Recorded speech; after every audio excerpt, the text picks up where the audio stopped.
Ladies and gentlemen, yes, this is your favorite show, Sports Unfolded, with your favorite hosts, Eric and Ron.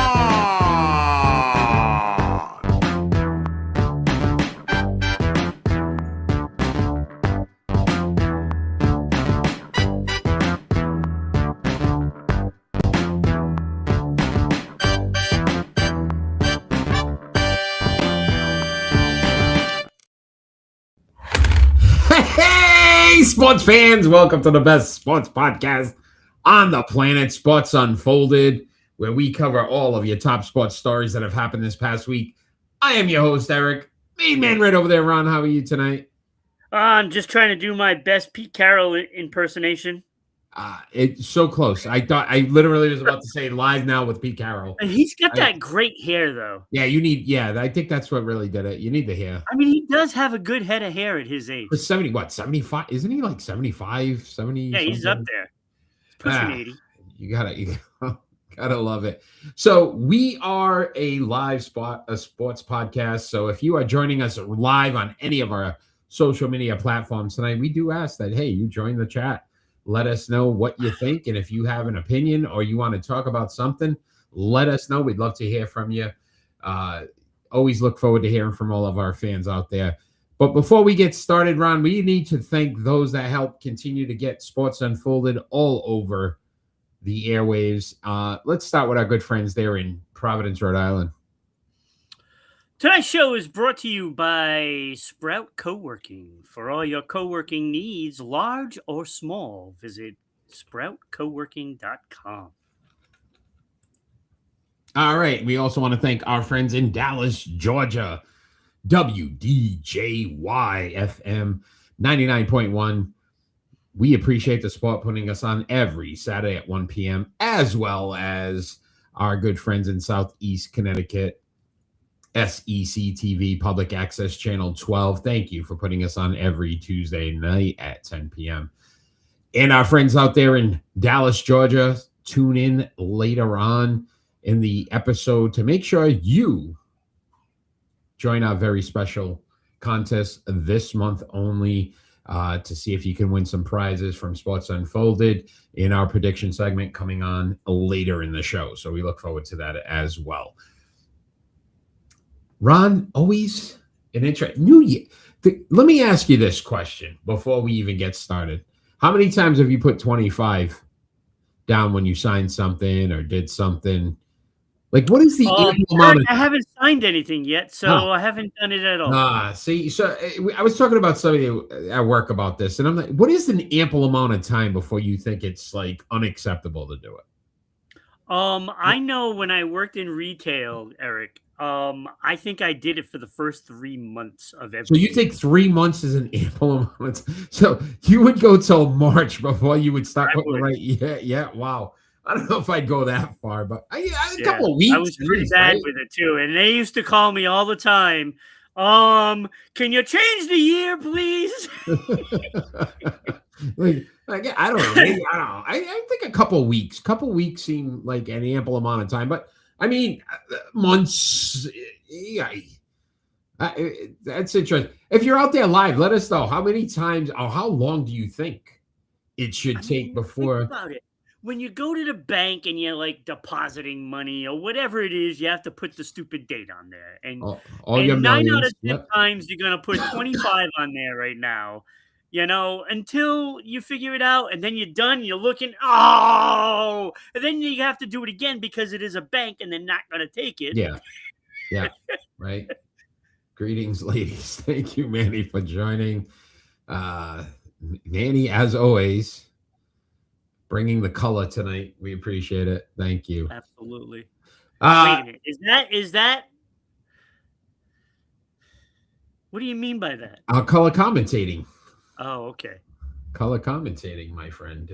So Manny always brings it every single week. So we appreciate just trying to start controversy. That's I see that. I see that. You know what? You go for 3 months with the 2025. We're moving on to 2026. So you ready to get when you get your paycheck for hosting, Eric? Yeah.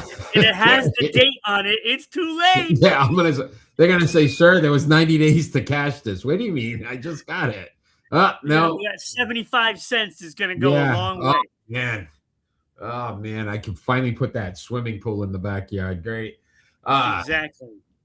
You ready to get this party started? You ready to talk some Kenny sports? is here. Kenny, let's go, Kenny. Yeah, let's get it started. Let's get this party started. We got some people live with us, so hopefully they're gonna want to talk as well. We had a ton of coaches get fired. So our leadoff story this week is about Black Monday. Any surprises? Your biggest surprise? I actually have ranked them 3-1. But first and foremost, let's not forget those that were lost early in the year. Brian Callahan and Brian Daboll both fired earlier in the season.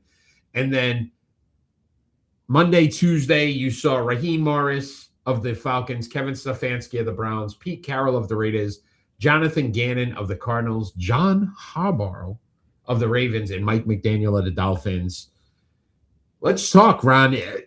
What was the biggest surprise out of these coaches that were terminated? To me, the biggest surprise and the only surprise to me was Raheem Morris. The way they finished off the season, I thought for sure they had turned a corner, and I thought for sure that they were going to bring him back, and they should have brought him back. Yeah, so but I think with them, I think it may be because there's a couple of names out there that are interesting for them. Yeah, he was my number 3, and I literally thought about this as you're blaming Raheem Morris for your GM drafting Michael Penix Jr. over a Caleb Williams, over a Drake May, right? Like some of these Bo Nix, some of these guys that have gotten to the postseason. When you had Kirk Cousins, so he was my number 3. Yeah, number 3 for me was Raheem Morris. Like I agreed. I didn't think it was going to happen. I know they flirted with Bill Belichick 2 years ago, and you were kind of like, that probably should have went that route versus. But I went Pete Carroll at number 2. And that was a little surprising to me also because, look, that was a bad football team. And it takes more than a year to change the culture in that locker room.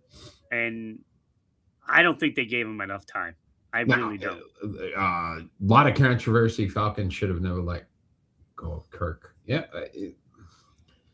I think, you saw what happened. And again, to blame Raheem Morris for that, man, he was crazy. I don't think, and again, that team wasn't horrible. They have some talent there. But again, you don't make the right decision at quarterback. It's not really the coach's fault. Pete Carroll, same thing. You think about this run, which is absolutely insane to think about. I think that's going to be my new thing. The craziest stat I heard of the week. We talked about Tom Brady never taking a snap, right? Where his team wasn't in playoff contention. Imagine being the Las Vegas Raiders and you are paying $50 million now to coaches that don't coach in your team no longer. Anymore. Josh McDaniels, Antonio Pierce, Chip Kelly, and now your man Pete Carroll, $50 million in coaching salaries. They won't be coaching your team next year. That is absolutely an insane stat. You wonder why teams stink for so long. I think it should start counting towards their salary cap, to be honest with you. Like, how do you get rid of 3 coaches in 3 years? 3 coaches, 3 years. This is just constant. And that's why I said he was my number 2, because I really thought, listen, maybe by year 3, you're saying, no, not changing. The only thing I can blame Carroll for is for bringing Geno with him. But again, Geno just didn't put up the numbers like he did in Seattle. We sit back and we look at Tom Brady's part owner, and he's going to turn this team around. And I don't think he can. I don't think that ownership, take Tom Brady out of it, that ownership realistically does not make good decisions when it comes to coaching. No, and it goes beyond that too. I mean, we talk about the Jets and Cleveland. It's the same thing here. It is long gone since the times of Al Davis was running this team. And to be honest, since Al Davis left, the team has been awful. Pete, 100%, Manny. Pete was set up to fail. Again, you bring in Geno Smith. I think Genty was a good pick. We thought it was a good pick, but I don't know if that wasn't enough to move the needle and make this team because it's a contender. So again, you're expecting Pete Carroll to come in. Your best defensive player, Max Crosby, doesn't even want to be there. So that can't help the situation. No, I just think, mess from the top to the Mark Davis. It's like the Jets. It's them. Yeah. On the West Coast, right? Yeah. And then my number one, honestly, is the guy in the middle. Mike McDaniel, I don't think it's because he was a good coach. I just felt like they were going to keep him. The discussion seemed like it was going to be Mike McDaniel's job at least one more year. And then the Harbaugh firing happened. And then all of a sudden with the Harbaugh firing, they were like, we're getting rid of Mike McDaniel. That's the problem. That's the thing. That's how I think that Atlanta let go of Raheem Morris because of that. And all these teams now are going to go after Harbaugh. And I don't blame them for doing that. But that's what I'm saying. You think about this as an organization. I would sit back. If I am John Harbaugh, I am looking at, I got a $90 million cap hit on a quarterback I'm not going to have. Right? We've got so many issues across the board from offensive talent to defensive talent. I'm not going to Miami regardless. Yeah. So for the Dolphins to fire Mike McDaniels, not having a contingency plan in place to say, listen, this is going to be our guy. Like we already talked to Harbaugh, he's coming. I think they just heard the name John Harbaugh. They're like, all right, we're going for it. If you don't get John Harbaugh, what are you getting in Miami? Like, there's not many options out there that are going to make you a better Raheem Morris. Yeah, right. Hey, everybody maybe just takes go a different back to the well. Yeah, right. Because even that, I was thinking about this. Kevin's pre-McDaniels. Yeah, they are going. You know the funny thing, they're sitting back like Kevin Stefanski is like they're saying the number one option for the Giants. If I'm Kevin Stefanski, I think he's a good coach. I think they've had a lot of issues with Rasta in Cleveland. I think he's a good coach. I don't think he's a great coach. I don't think he's like a franchise-altering coach. But think about this. If I'm Kevin Stefanski, is my next job after the Cleveland Browns, sign me up for the Giants? Like, I'd be like, whoa. This is like going from one dumpster fire to another. Baltimore. Right, like maybe like talent. I'm thinking Harbaugh to Cleveland is not crazy because he's gonna want to get back at the Ravens, stay in the division, right? That would be interesting. And maybe Stefanski all the way around. Imagine if they just swapped. Now, it'll be interesting because I think Stefanski got fired partially for saying that Deshaun Watson was going to start next year. Yeah, like, forget that. We don't want to even think about it. You're gone. I mean, how do you even go that route at this point in, as a coach and say that, with 2 games left of the season, and that doesn't say much for what you think of your quarterback, Sanders and whatever the other guy's name is. I can't even think of his name now. That's like a slap in the face to those guys. A bright future. I listen. Jackson Dart's a quarterback that you feel like could be good. Let's not right. He could be a good quarterback. The right talent. Look, Malik Neighbors being out. You lose Skibo. Scatterbo, whatever you want to call him. I call him Scatterboo. Scatterboo. Should be Scatterbo, but they call him Boo because it sounds better. All right, so Scatterboo. Like, yes, they have some offensive talent. Maybe a good coach turns them around. I'm just thinking, Manny, from a standpoint of the Giants, if I was going to look in the mirror, like you do that Spider-Man meme and they're pointing at each other, like the Cleveland Browns and the Giants are like the same thing. It's not like you sit back and go, I think they have a pretty decent roster. I mean, but of course, health could be an issue with this team.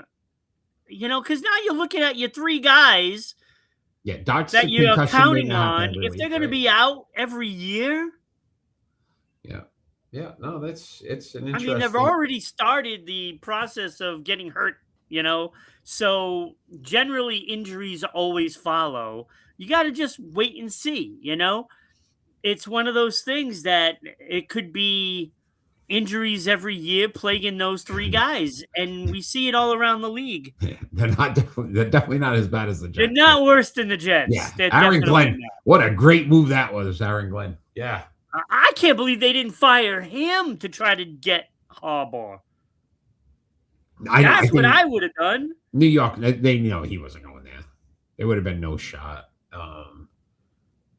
Just the interesting pieces to run. Like, why don't they get Revis to do the defensive coordinator? Mike McDaniels, I forgot what team they already asked if he wanted to be their offensive coordinator. I can't remember what team it was now. I just heard it. Mike McDaniels? Yeah, already. McCarthy.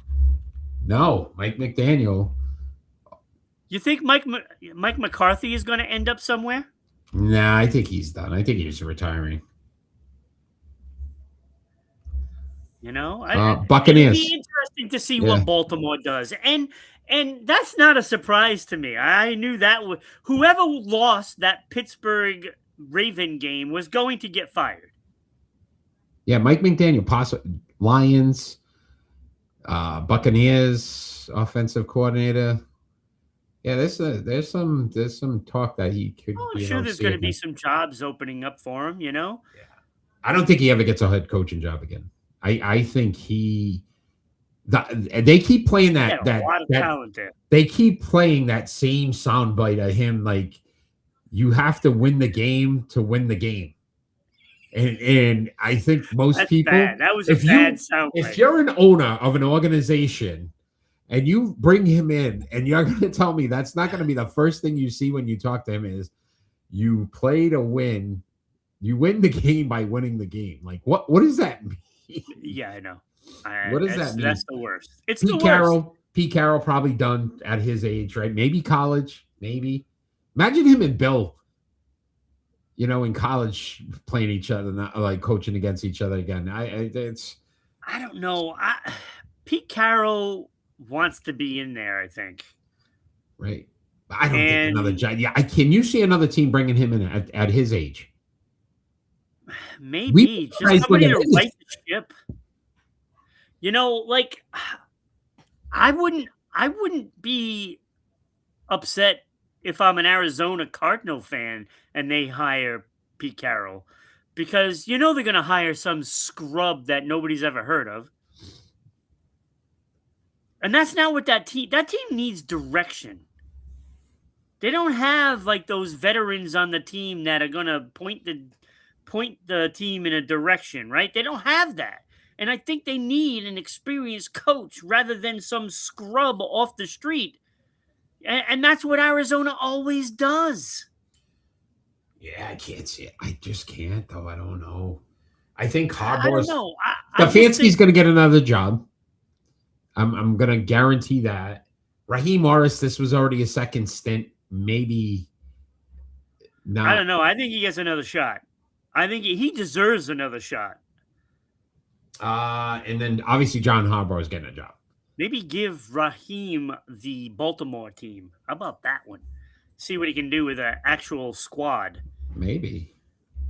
What about Brian Flores? Do you think he gets a job? Well, I think he's going to get a job too as well. I think he's getting one. I think he's another guy that's. That's why I said maybe they should get him in Miami. Oh yeah, that'd be a good move. Bring him back. Bring him back. That's what I was saying. I thought you got it. That's. I guess not. I didn't get that part. I must have missed the Flores thing. That's a great move. Name. That's like getting married to the same woman a couple times. Yeah, it usually works out the second time. Hey, you never know. Most of the time. Yeah. But I think the top guys, in my opinion, Excuse me. if I'm one of these teams, I'm going after Flores. Right, Flores got to be on there as a candidate. I think that's the guy. Look, I saw what he was doing with Miami. He was turning that corner, and they didn't give him a chance. They kind of screwed him. Yeah, 100%. I will say this too. I think he's a good coach. I think the Browns Dolphins should just get Malik. Malik who? Are you talking about Malik Neighbors? Giants aren't giving him up. Can I say this too? I think the Browns blew it by signing Myles Garrett. Like, I think that was their chance to really get some draft capital and do some stuff and really go into a season where it's a mistake having the sack leader, the all-time record holder. He's the only thing on the team. I know that, but now they have shot at you need changing history. You need some play. Okay, yeah, the Browns changing history. So, by the way, I have not gotten my gear for predictions yet. So I was being patient. I didn't say anything. It'll happen. I promise. It'll happen. But let's continue talking some NFL, Ron, because this is a little wild card weekend this weekend. I don't know, no big games. I'm Malik Willis. Who has more to prove this postseason? Like either a player, team, maybe some stuff. I actually have a player, a team, and honorable mention. I have 2 teams and 3 players. All right. So, you go first with your first player. All right. The top of the list. You want the top of the list or the bottom of the list? Whatever you want to do. All right. Josh Allen absolutely has to be the guy. Ding, ding, ding. And I fear for him. If he can't pull this. So I didn't realize. I fear for him. Like the Jaguars, to me, good team. I feel like they could possibly, right, give them difficult. But then I realized Josh Allen has never won a road postseason game. Has never won on the road in the postseason. Oh, that's not good. That's not good news. And it's in Jacksonville, right? And I'm like, wait a minute, yeesh. So I think that amplifies him. Yeah, the pressure's on him. First and foremost, no Mahomes, no Burrow, no Lamar Jackson. The most experienced quarterback left in the postseason is Aaron Rodgers. We all think Pittsburgh's pretty much trash. You should be the favorite to get to the Super Bowl. Well, that's who I picked for the Super Bowl win. And I'm a little scared about that pick right now because, look, what's your one advantage as Buffalo? That is the running game. Cook is the guy. James Cook, right? One of the best in the league this year. That's their advantage. Well, guess who's got, one of the best run defenses? That's Jacksonville. That's not a good sign if you're a Buffalo Bill fan. That's not a good sign. And you can't I'm not saying they can't do it.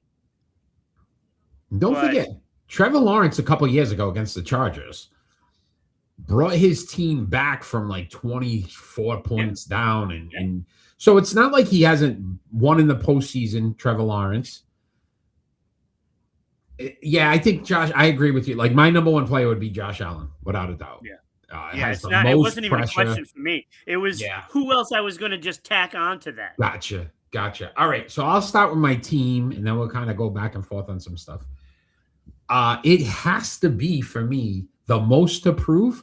Now, the New England Patriots. Oh, no. See, I give them a pass, actually. If they lose in the first round, it doesn't matter. But again, people like Manny, who's been hounding me all week about the worst record in NFL history in the last 30 years or whatever it is, the easiest schedule that is known to man. It's like if you were going to handpick 17 games to say, I need my team to win, that the New England Patriots schedule would be the one everybody be like, I want the Jets twice, right? Which obviously the division. Yeah, they missed 2 opportunities. Right? They could have been better. Yeah. So I feel like you have to start to look at the critics and what they've said about this team. And the only way to at least give some ounce of credibility to what you did this season, you won 14 games. You lose the one game you play a team with a winning record in the postseason at home. If it was on the road, I probably would have said, Ron, you know what? Maybe you chalk it up because, young team, first time. Mm-hmm.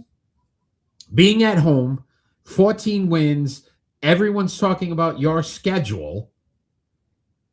They can only prove everyone wrong by at least winning one of these postseason games. And it has to start, obviously, Sunday. That's the only way that justifies anything you did this season. You could lose in the next round. But if you lose your first home game, and it really depends on how bad you lose it by, right? If they lose by 2 touchdowns, what do you think? Everybody's going to just say, they stink. They're a horrible team that got lucky. That's why I think they have more to prove. And I get that. Yes, there is that side of it. And I totally understand that, but looking at it, outside of, I don't know, a home team thing. Yeah. I'm looking at it. Maybe it's because I am a fan of this team, and maybe I feel like they were fortunate to get there. 100% based on where we were the last 2 seasons. I'm at the point where, if they lose, I get it. Okay, you got Drake May in his second year. You have a lot of new players. The offensive lines, first year really together, and blah, blah, blah, blah, blah. The whole bit, right? Mm-hmm. So I can understand if they lose, I'm not going to be upset. And I won't. I agree with that part of it. I won't be either. But then I look at it and I don't want to lose to the Chargers because I think they're not a good team. And here's again, how many playoff games has Justin Herbert won? 0. Did he win one yet? No, 0. Yeah. So on top of at least saying, listen, if all the critics in your schedule, if you lose to a quarterback who's never been able to win in the postseason, how bad does that look for you? And that's where I say that pressure is mounting to me on that aspect of it. Patriots, to me, are a difficult team to be upset with and then not be upset with. You know what I'm saying? And that's why I said most approve. Like, they come out and they win that game, they can at least say, listen, we beat a good team, right? Yeah. We won in the postseason. You lose the next round, you say, okay, now they're building for the future. You could see it. You lose the one game that everybody's saying, like, hey, is this the first real game you've actually played? I get that. And I totally understand that. So I get how you have them on that list. Yeah. Yeah. I mean, I'm trying to be kind of, all right, it is what it is kind of thing. I don't know. It was very tough for me to put them on that. They need to prove something when everybody really knows they might not need to prove anything because they are what they are. I've been saying it for weeks before they even got in. I think they're one and done. I don't think they're where we think they are as a team. They are what they thought they were. I'm a realist when it comes to. I talked to somebody today at work and they're like, "Oh, you're just hating on them." I'm not hating on them. I'm a realist that think. I don't think they're that good. No, we're just not setting ourselves up for the big disappointment. I don't think they're that good yet. I don't think they're ready yet. But so that was my team. So what was one of your teams? Well, I have 2 teams, and this one is the biggest one because after they lose in the first round, they're gonna fire him. So that's my honorable. So honestly, my honorable mention was Mike Tomlin. Like, you got a gift from the Baltimore. I didn't even think of that. Yeah, you got a gift from the Baltimore Ravens. You shouldn't be there. You lose in the first round, which I'm pretty sure they're going to lose. Right? So then you're getting fired too. So it was just a matter of both of those coaches were pretty much doomed in that game. Yeah. Whichever one lost the last regular season game was getting fired. And then if you lost in the first round, you'll lose. You're getting fired. So yeah, Mike Tomlin, obviously so much, not even approved, but just to say the only way Tomlin keeps his job is if he beats Houston. Yeah, he has to win this. The only way it happens. Has to win this round. Absolutely. So yeah, I had honorable mention was, I guess you could call it Pittsburgh. I called it Mike Tomlin. Yeah, it's the combo. It is the combo. The combo. I always go for a good combo. Do you supersize your combo? Or you kind of just... I guess you would have to, because it's only like 30 cents more. They get you every time. They sucker you in, right? Yeah, it's like, come on. And it's like that when you go to a movie, too. Oh, the popcorn and the soda. You order what you want, and you know in the back of your head that they're going to ask the question, oh, would you like to make it larger for only 30 cents? Yeah, every time. And then it's like, yes, go ahead. Might as well. Where I go to the movies, if you get a large soda and popcorn, it's free refills. So my fat ass always gets that, because then I'm like, ooh, by the time I finish the previews, I got to go back and fill the popcorn because I've already ate all the popcorn before the movie even started. So I think I went sideways there, didn't I? Did I lose Ron? I think I lost Ron. We lost him. Uh-oh. Look at that handsome face, though. I don't know. Anybody out there have any opinion on who has the most to prove this postseason? Again, you start to look at these teams that, again, Philadelphia, would you consider them a team that has to prove something after being in the Super Bowl last year and winning it all, and now hasn't looked like the team to beat this postseason? Could that be a team that you sit back and think about as a team that has something to prove? Because the Eagles, to me, at the beginning of the season, seemed to be a clear-cut favorites. And as the season progressed, you started to sit back and go, I don't know if I believe so much in this Philadelphia Eagle team, especially Jalen Hurts. Jalen Hurts this season, with the passing inefficiencies, the obviously the issues with AJ Brown, which, I mean, I guess you could say was there last year, seems to have gotten worse. The Eagles, to me, have a lot to prove as well, because you just sit back and think about how much they've struggled from a Super Bowl defending champion. Can't remember the last time I've seen a defending champion look so inept at times and in struggle. What they had, that 3-game losing streak, the Eagles, and you sit back and go, this is the defending champion. This shouldn't be a situation that they're struggling as much as they're struggling. So I guess you could sit back. You might look at the Eagles as well as a team to prove, Ron. Welcome back. I was saying, the Eagles too, thinking about their struggles, and we still don't have Ron. There he is again. Hey. I don't know what's going on right now. Uh-oh. Have no idea. I don't even know. I don't remember what we're talking about. Oh, we're talking about teams or players that have something. Okay.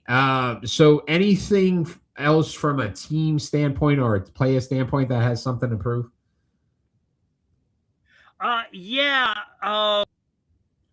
For a team, I think San Francisco in that conversation as well. Am I on a big delay right now? Yes. Okay. So I really think that San Francisco belongs in that conversation as well. Because they haven't exactly lit up the world in the season. Yeah. They make their once in a while to the Super Bowl, but then they so bad. It's the lizard. I don't know, Kenny. What is the lizard? His Wi-Fi is as bad as the Cowboys' very defense. His Wi-Fi is as bad as the Cow. He got, or their offensive line, because it seems like he's been sacked. He's been sacked right now. All right, I'm gonna. All right. Yeah, I don't know, Kenny. Though it's the Lizard. The Lizard has the most approved. Well, who's the Lizard? Be curious to know who you're thinking about there for the most approved.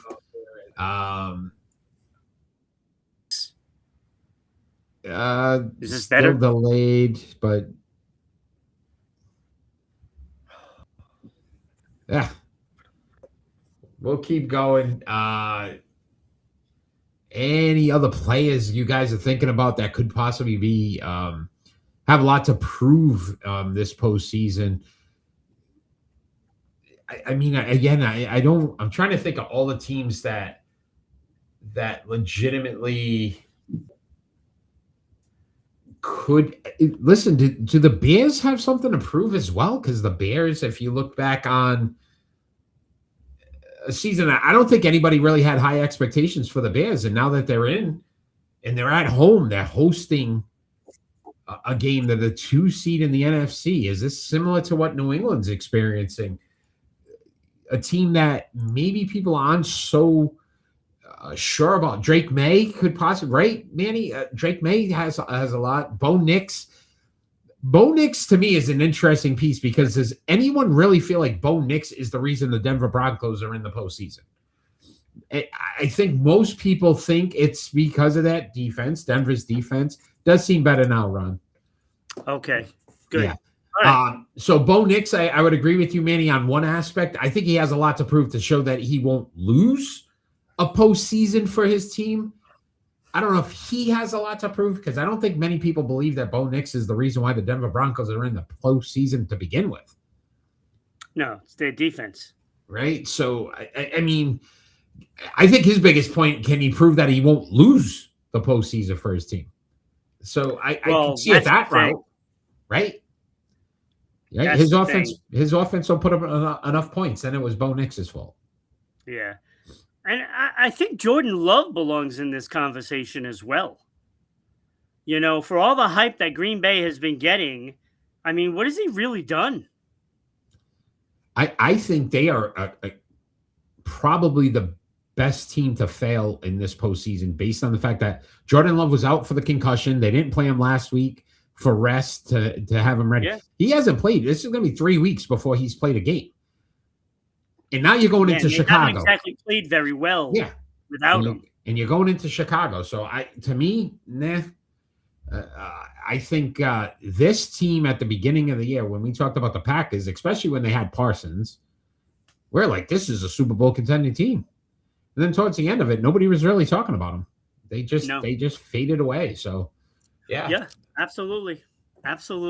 All right, Ron. Do you want to move on to our starting 5, or do you have anything else you want to talk about on this? Nope. That's good. All right. Let's move on. All right, we're going to move on to our starting 5. 5, 4, 3, 2, 1. Our starting 5 tonight. We're going to rank these NFL wild card matchups. 5 being the least, I guess, game that you'd want to see to number 1 being the game that everybody should watch. There's only 6 games, Ron. So you can only have one honorable mention. So if you have more than that, we got problems. So you are first this week. So do you have any honorable mentions? Of course I do. Of course you do. Why could I had to mention all 6 games? So my honorable mention is thank you. My honorable mention is the LA Rams at Carolina. I have no desire to see this game. I had the same honorable mention. One of my good buddies, he's a Panthers fan. I wish him luck. I said, listen, you guys beat him in the regular season. I'm not feeling this one. It's a little different now. Yeah, I'm not feeling this one. When you talk about a team that hasn't performed, they had to win 1 out of the last 2 games, and they looked horrible in both of those. The Panthers. You got in because the Falcons beat the Saints. Like it wasn't even like you did anything humanly possible to win that. Because they lost to Tampa Bay to try to get in. Yeah. And if not for the Falcons winning, and tiebreakers 8 and 9, Yeah. So agree. Honorable mention. All right. So your number 5, the least of the games that you're really looking forward to. Houston, Pittsburgh. Bang. Because I don't think this is going to be even close. Very good so far. Good start, right? Yeah. It's not going to be close. Houston's going to annihilate them. They're clearly the better team. Clearly. Yeah. I Defensively, don't care if they're playing in Pittsburgh. We've seen Aaron Rodgers when a solid defense. They got lucky they are there. Yeah. Yeah. Because of a field goal miss from a guy that always hits that. Well, that kid was a rookie, but but he hasn't had any problems all year kicking from there. I forgot who I said it to last week. I said I think the range of emotions, if you were a Steelers fan, in that game, like you were down, you come back, you scored a touchdown, you missed the extra point. You're like, holy crap! The Ravens get the 4th down play from Likely, and you're like, holy cow! The Ravens are they kick the. Wait, they missed. Holy cow, we're in the post. Like I was like, I would have been. I don't know how I would have got through those 5 minutes. I remember in the 4th quarter, and I'm like sitting there watching this stupid game, and I'm like, why am I even watching this game? Yeah. I hate both teams. Yeah. It was I hate them both. You saw that, Manny? Yeah, they showed it at the beginning of the game. There was a Pittsburgh priest on that end of the field putting holy water down. And they said that's what ultimately made the kid miss the kick. It was all. Hey, and upstairs wanted to steal us in. He wanted Aaron Rodgers one last shot. All right, so that's who I had at number 5. So number 5, Texans, Steelers, not a big interest. Number 4. I have Green Bay at Chicago at number 4. This was a close one. Okay. All right.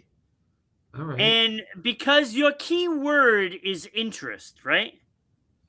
Yeah, I would say, interest. Yeah. I have no interest in this game. Okay. I don't care about Chicago Bears. And frankly, I don't care about the Green Bay Packers either. Okay. Like, if Micah Parsons was still there, I'd be a little interested. Okay. All right. But he's not. So. Okay. All right. At number 4 for me, I had the Bills at the Jaguars. I don't know if I believe in the Jags, if they're for real. I'm not sure what Bills team you get because each week it was like Jekyll and Hyde. So I'm like, this could be a game where you sit back and go, Jags were who we thought they were. Buffalo's the team we thought they were, or it could be the complete opposite. But I'm like, I don't have as big of an interest in that game. Other than the Josh Allen piece and if he chokes. So that was my number 4.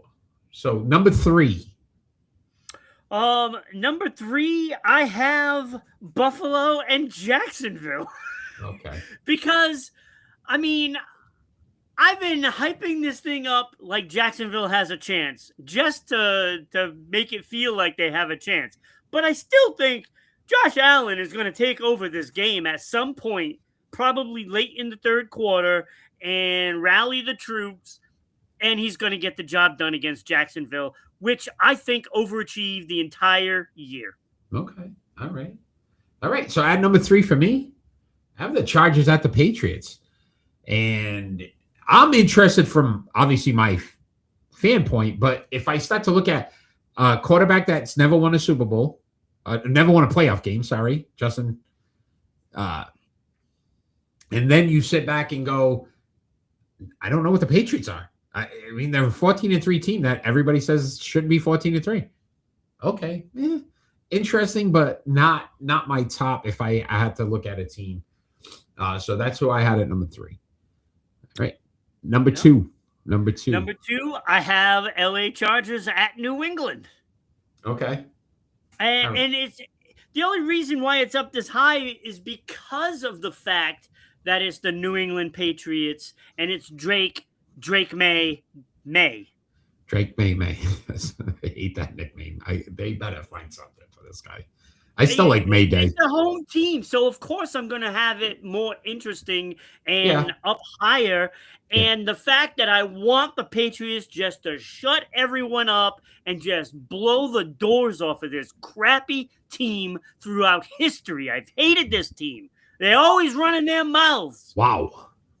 Always running their mouths, and they never back it up because they don't win anything. All right.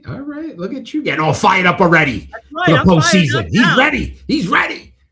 All right, at number 2 for me, I went Packers at Bears, and I went because of the classic rivalry. These are the 2 teams that have played the most games in NFL history. I just think they're both overrated. It's in Chicago. Like, that's just football weather and football, playoff football. So I went that route just because of that reason. Like, to me, that's Packers Bears have been around forever. Those teams can win the Super Bowl. So I don't.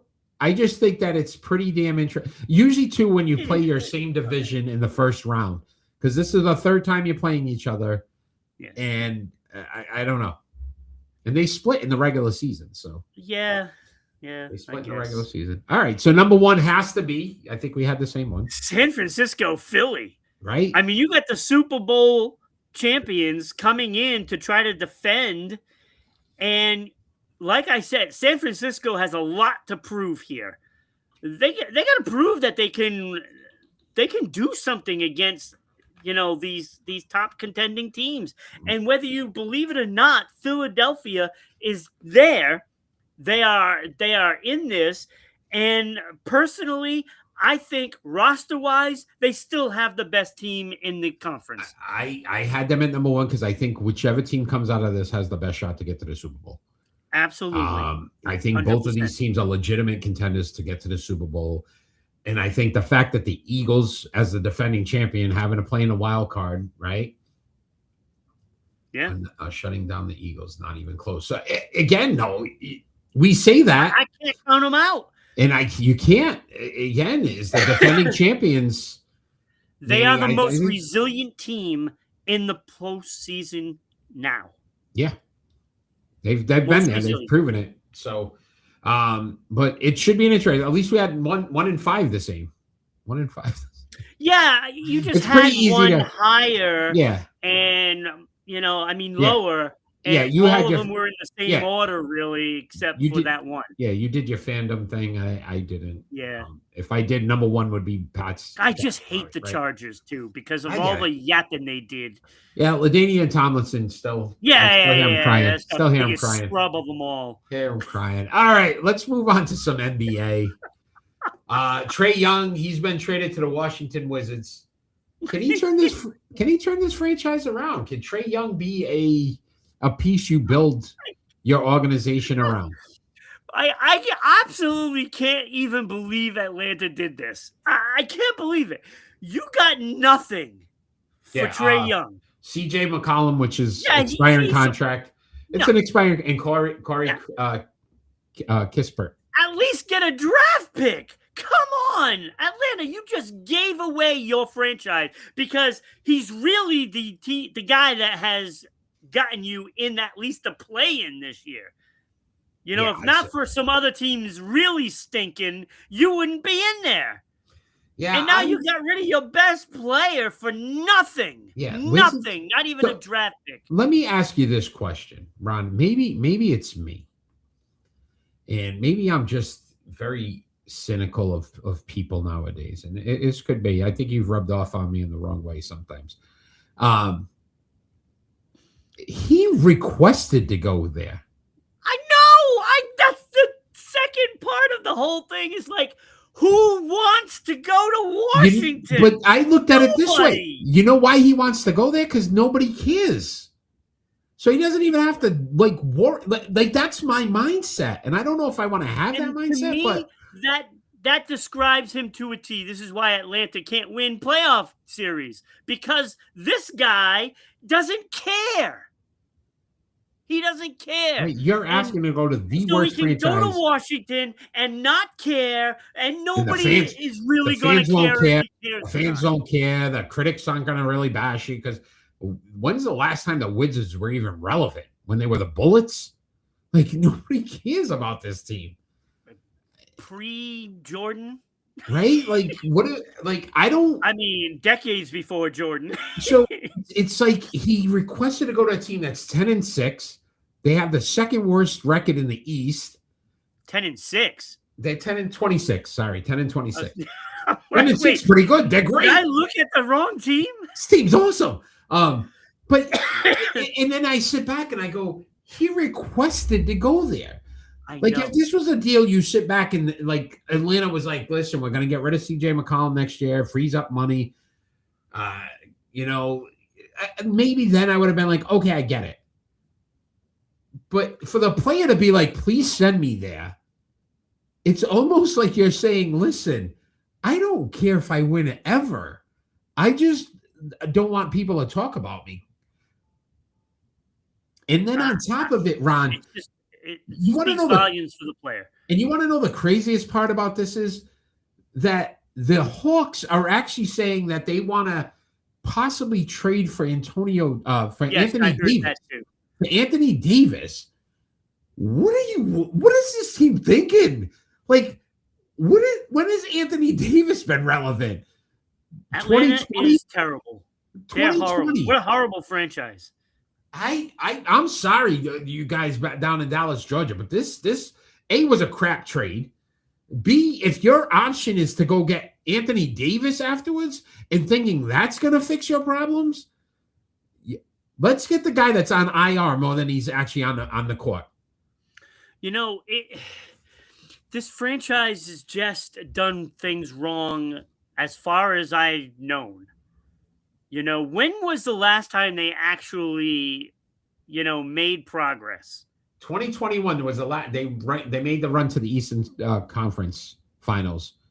That was when they were, he had all that big series against the Knicks and became Trae Young and Ice Trae or whatever it was. Yeah, Ice Trae. It's always shooting cold. Yeah. So I will say this though: 7 seasons with the Hawks, Ron. 7 seasons, which it doesn't seem like he's been there that long. All-time leader in 3-pointers made with 1,295 and all-time in assists at 4,837. Believe it or not, he's been to the postseason 3 times with that team in 7 years. That's like half his career in Atlanta. He was in the postseason. He would have made it this year. They would have made it. They would have been in the play-in. Like I said, if they would have traded like with Houston, somebody, they would have gotten a first-round pick. If I was Trae Young, I would want to go to somewhere. At least I say I'm going to be in the postseason. Yeah. The Wizards never make the postseason ever. Like it's like basically saying, listen, I don't care. Maybe I have enough jewelry in my jewelry box, and I don't need a ring. I don't need a ring. That's a problem. Why, as a franchise? Yeah. You have to recognize a player that doesn't care. Ron, imagine this, Ron. You remember we did this one time? What were they thinking? Remember we had that segment? Imagine this is the Washington Wizards when the Atlanta called and says, hey, by the way, Trae Young wants to come to the Wizards. I think you have the wrong number. Nobody wants to play for the Wizards. Hold on. I'm going to hang up. And call me back because I think this is a prank. I don't think this is real. Whoever would ask to go to the Wizards? Come on, man. Just tell people you don't care about basketball. I mean, this is today's game. Think about this, too. Players just don't even care at this point. What a phenomenal job he's done of building young teams and making them into post. Wait, no. It's like you took them out of Atlanta, young team, all these different players, to say, oh, we're going to put them on the Wizards to have the same result. It just blows my mind. He said me. His hand up, me. Manny would want to go to that team. That's like people requested to go to the Dallas Cowboys, Manny. Good call. If I'm a pro football player, and I'm like, I really want to get to the postseason and win a Super Bowl, I'm going to call Dallas. No, see, that's wrong. Because they make the postseason just about every year, but they lose the first game. It's the Jets in Cleveland that you want to go to, and you never make it. Did you hear the stupidity? Jerry Jones the other day, it was like, if we go 8-8-1 and consider it a winning season, you're an idiot. I'm sorry. Let's talk some baseball. Edward Cabrera, now with the Cubs, the Chicago Cubs, they traded for him. Can he make them a contender in the National League? No. I'm sorry. What is going on tonight? Assume that what is going on tonight? Edward Cabrera is going to move the needle so you're a contender. Are you serious, right? Listen, 8-7 last year with a 3.53 ERA. I mean, the guy's a burner. It's a lock. He's a 500 pitcher. That puts them so far ahead of the Dodgers. Wow. Wow. You could get 4 Edward Cabreras on this team, and it's still not going to move the needle. I'm sorry. It's just not enough. Like, this is the guy that you think is going to push you into the contender category? In your Edward best player. Cabrera, 8-7. In your best Cabrera. player, still a free agent. Still a free agent. You're going to sign your best player. Yeah, I don't know. The Cubs are dreaming if they think this is the guy to do this. The Cubs last year, 92-70. Good record, right? Made the postseason. Yeah. 9th in ERA at 3.79. 27th in strikeouts. Wait a minute. What's his ERA? What's Cabrera's ERA? 3.53. So it's a little better than the Cubs. Slightly better than their average. So this is the improvement. I'm killing myself here. So basically, you're just replacing your number 5 starter with this guy. Yeah, which he's probably your second or third now. He's your number 2 or number 3 starter. I don't even see them making the postseason. What is going on in sports today? Maybe it's us. Maybe we have higher expectations, Ron. That's what it is. I don't know what it is. I don't know. I think that's what it is. I can't see them being a contender. Hey, maybe they'll win in the worst division known to mankind. I was a contender. You know, just because you can win a division or make a wild card in that division. Like, I was thinking about Dodgers, Phillies, Padres, and then the Brewers who are in the division. They're still not better than those 4 teams. This move made like 0 sense on the scale of moving the needle. Yeah. They didn't move the needle. It's hitting gas in neutral. Like, let's hit gas in neutral, man. Why aren't we going anywhere, bro? Revving the engine and it goes nowhere. Yeah, like, what are we doing? I don't get it. I don't know what these teams are thinking. What the hell the Wizards were thinking. I don't know. Maybe it's me. I don't know what Atlanta was thinking. Maybe. I don't know. Sorry, Atlanta, but that was just stupid. Holy crap. Getting nothing for your player. Crap. I mean, your best player, you get nothing for him. We wasted 2 minutes on baseball. We're going to move on. You waste? Like, it feels like this hot stove is ice cold. Like, or maybe ice tray. Anybody going to get? Could be ice tray. Atlanta Braves, let's go, baby. Woo!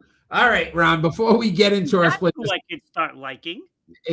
Before we get into our split decisions, can you tell everyone out there about our wonderful friends down there in Providence, Rhode Island, up there, north there, south there? Sure, I can do that.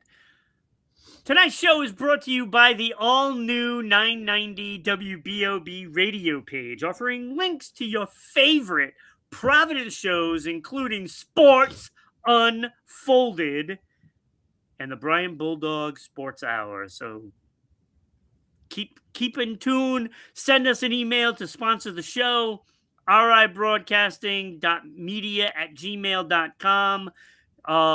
Look, Eric, it's like I always say, it's easy to sponsor the show. It's just like going to your local coffee shop and getting a hot chocolate with a Boston cream donut. Very good, very good. All I got in my head right now is, And when does it become not new page, radio page? Yeah, I don't know. Maybe it's like the 3 month with your signing the year thing. I don't know. It's just maybe. It's like 3 years before it's not new. I don't need to update their promos. You got to have a B.O.B. if you want to be with me. All right. See, now you have a jingle waiting. I'm ready to go. Bring me in, guys. Our split decision segment. We are moving on to split decisions. I probably should do this. It's a fine line. Split decision. John Harbaugh picking my nose there. All right. Let us tell you what our split decision. I didn't mean it. Please don't yell at me. We're going to give each other two more likely questions, and we have to make a decision. You are first this week, Ron, so you can start us off on our first split decision. Oh, I might as well go here first. Who is more likely to finish the season with more wins? Atlanta Hawks or the Washington Wizards? Even Hawks. Really? Trae Young's and he's hurt. So he hasn't played in weeks. So I don't even know how healthy he is to play the rest of the season. I don't think he's going to play much. I'm going Hawks here. Okay. Only because of that. See, Atlanta, Eric still loves you guys. I still love you guys. Go Hawks. Yikes. All right, Ron, your first split decision. We'll keep it in the basketball NBA world. Is it more likely that Jaylen Brown finishes in the top 5 in scoring? Currently, he's 5th in scoring in the NBA. Below the top 5, so under 5, or stays at 5 to end the season? It's more likely to happen with Jaylen Brown. Oh, that's a tough one.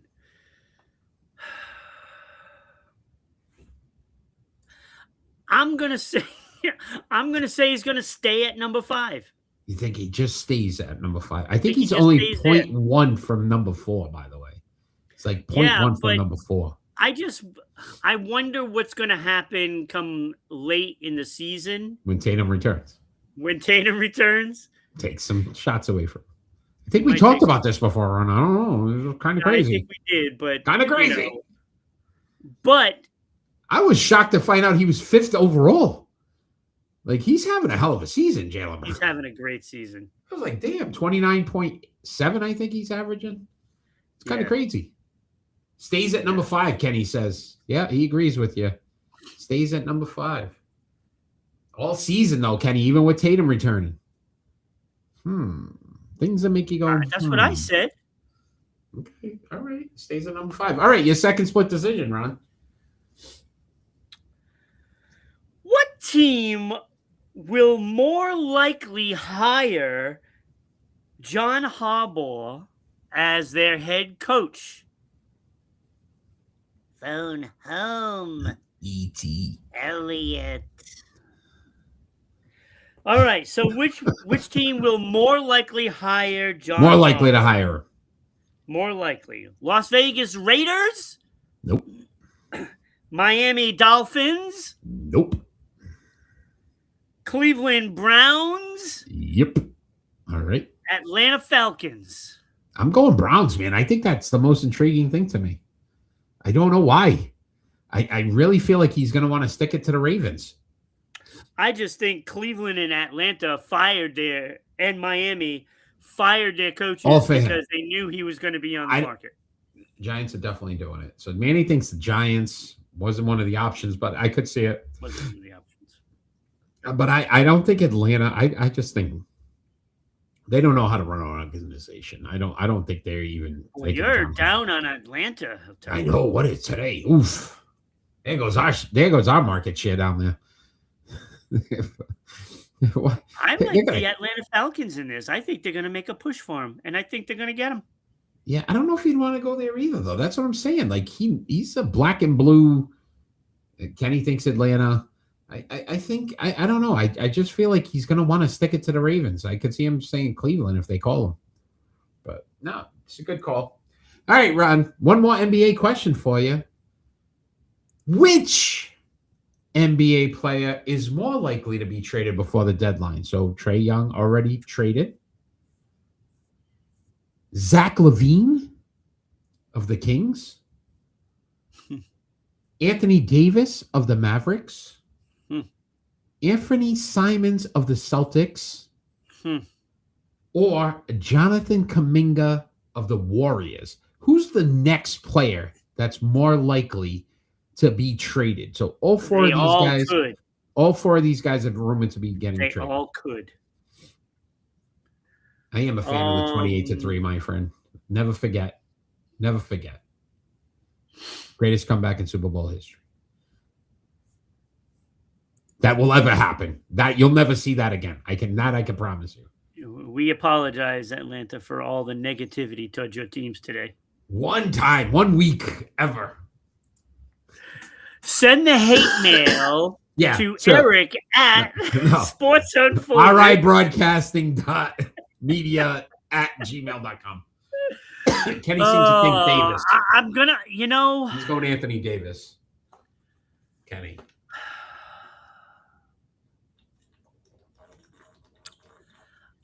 Yeah, I gotta go Anthony Davis because I think he's gone. It seems like that is more likely to happen, but I think Zach LaVine is gone too. Yeah, and I honestly I think they're gonna move Kuminga too. And I think that all four of them. I think are Simons may. Well, they signed him for a 3-year deal, didn't they? No, they could. Well, technically, they could get rid of him now when it doesn't hit them. Oh, okay, all right. So I think they all could go. Kind of crazy, man. Kind of crazy. All right, Ron. They're gonna trade Simons for a big man. Maybe Kuminga. I love this segment. This is my favorite segment. Yeah, maybe they just flip-flopped the two. Maybe for Kuminga or Davis. Hey, would you like Anthony Davis if he came to Boston? Ow!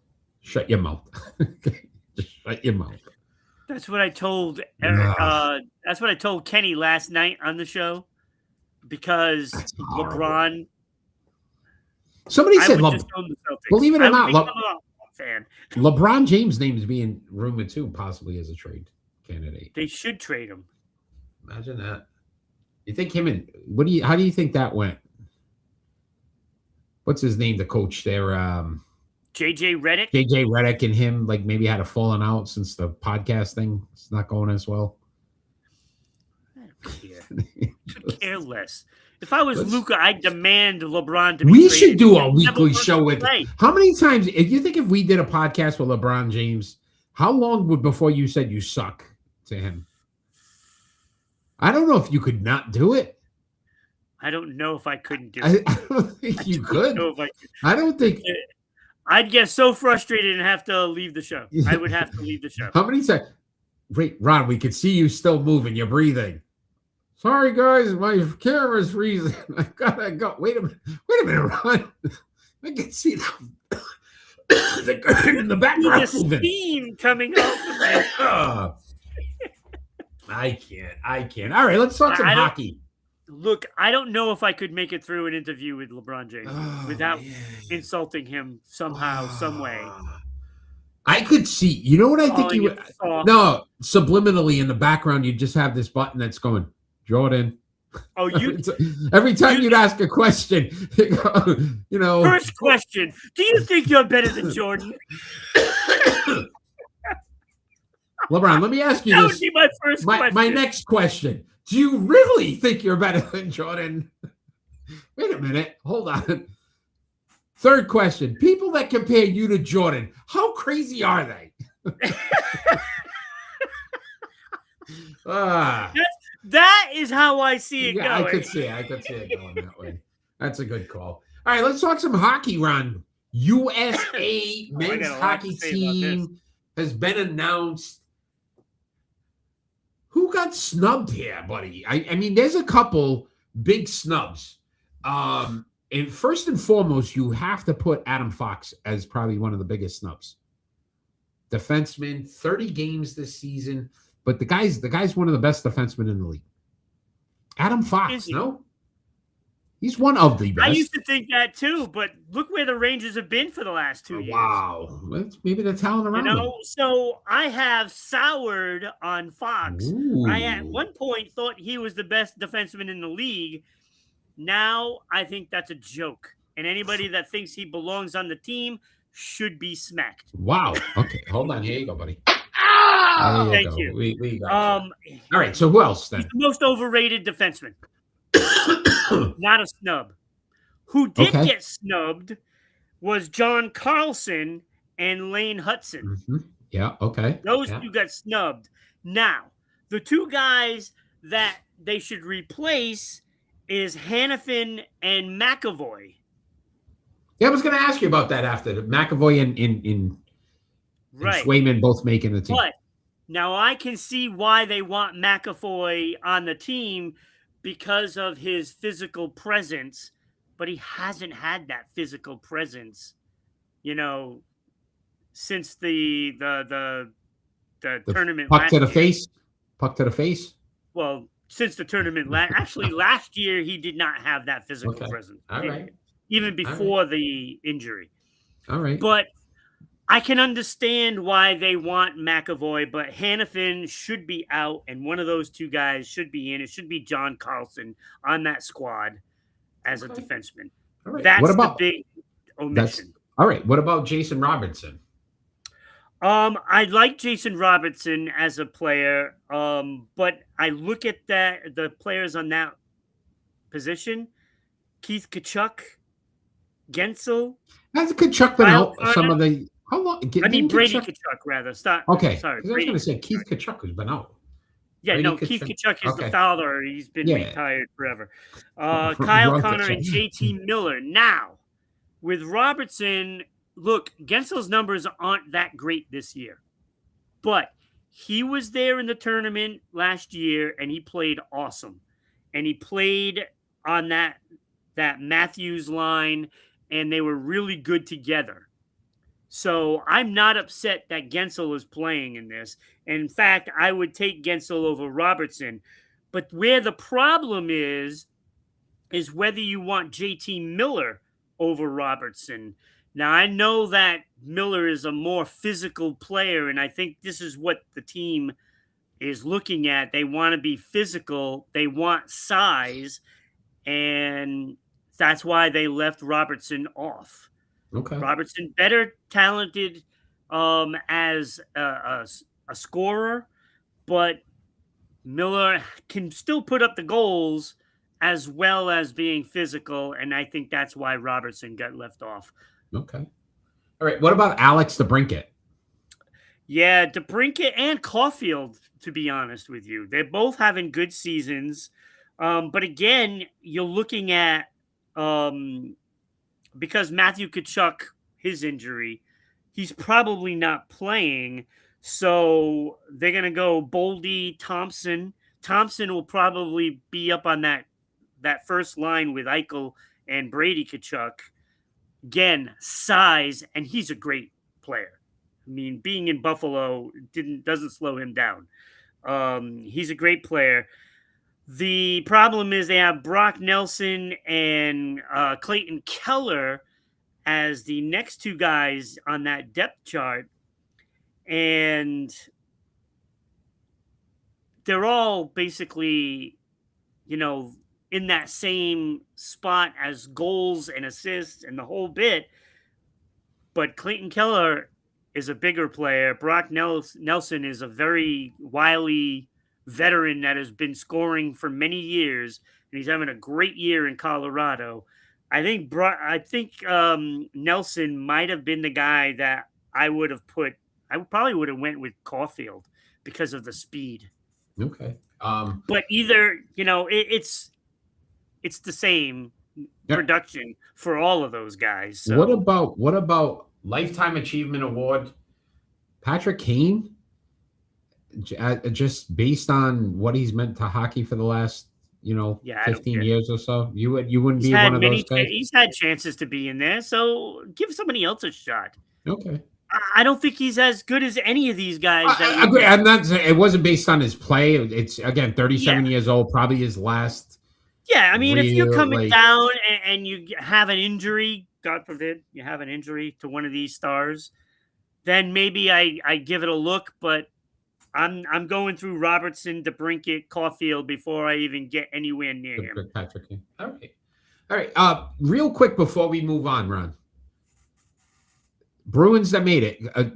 We already talked about McAvoy a little bit. Jeremy Swayman, did they both deserve to? I think you already said McAvoy, probably not. But the size factor and what you think they're trying to build. Because of the type of player. Yeah, they're trying to build that physicality, that team that's bigger. And he's a good leader, too. Yeah, so you can't take that away from him. Swayman? So I was more upset that Hannafin made it over Carlson than anything. Okay. All right. What about Swayman making the team? Did you agree with it? Absolutely. Third best goaltender in the United States. Absolutely. Okay. Right. And he's behind Hellebuck and Ottinger. None of them have ever really won anything. So. Yeah. So let me ask you this question. Based on what you've seen from the other teams, USA's chances to possibly win gold with this team? Pretty good because of the size. Talent-wise, they're not even close to Canada, but the size could give Canada a tough time. And, obviously, if you're Czechia, you have a shot with Pasternak. They're gonna beat somebody and knock somebody out that you weren't expecting. But to be honest, it's going to come down to probably Canada or United States. Okay. Probably in the gold medal. And what are we? Well, we're less than 30 days away from the Olympics. So yeah, it should be fun because there's some good teams out there. Yeah. And don't be surprised if somebody like Sweden or something or Finland wins it. Don't be surprised. Yeah. Really cool. Thank you for that, Ron. We're going to move on to our pick and roll. It's time for pick and roll. I like how these players all wore number 2 at some point in their career. At some point, as we got the big number 5 right there in the middle. And those players were Kawhi Leonard, Kevin Garnett, Kyrie Irving, Moses Malone, Gary Payton, and Jason Kidd. Hey, in a mirror, Garnett is number 2. Okay. Let's rank them from 6 to 1, Ron. You are first this week, so your pick and roll. Oh, that's right. I am first. Number 6. And look. This was a good list. This is a great list, to be honest with you. This is really good play. And that's why I want to stress tremendously that this is not a slight on number 6 at all. Yeah, no, agreed. They're all Kyrie Irving, number 6. Okay, yeah, I could see it. I mean, he had the least amount of all NBA. Yeah. Yep, 3. And he didn't have as many accolades as the other players. He did win a Rookie of the Year, 3 All-NBAs, and 9-time All-Star. All of these guys have won a championship. Yes. So with Kyrie Irving, 23.7 points. I was a little disappointed in the assists per game. Yeah. He's a scorer first. 23 points, right. I mean, he's got the most points except for... Oh, he actually has the most points per game. Yeah. But he just wasn't high enough. It just wasn't good enough. 6, and blame it on... Uh-oh. Man, we were doing so good. Uh-oh. We lost Ron again. Man. So this is our pick and roll segment. We will hopefully get joined again by Ron shortly. Guys, anyone out there, talk to me a little bit. Let me know what you're thinking about the postseason, NFL postseason coming up. This Saturday, we got 2 games, as well as 3 on Sunday and 1 on Monday. What's your thought process? What are you thinking? What are you looking for? Y'all forgetting Lonzo. Yeah. Manny, I was so close to throwing him on the list, but I'm pretty sure if we had a number 7, he'd be there. Number 7. Lonzo Ball, he's got me going. Look at KG in my face. The man's always defending. Cannot get past Kevin Garnett. Lonzo Ball definitely was not going to make this list compared to those guys.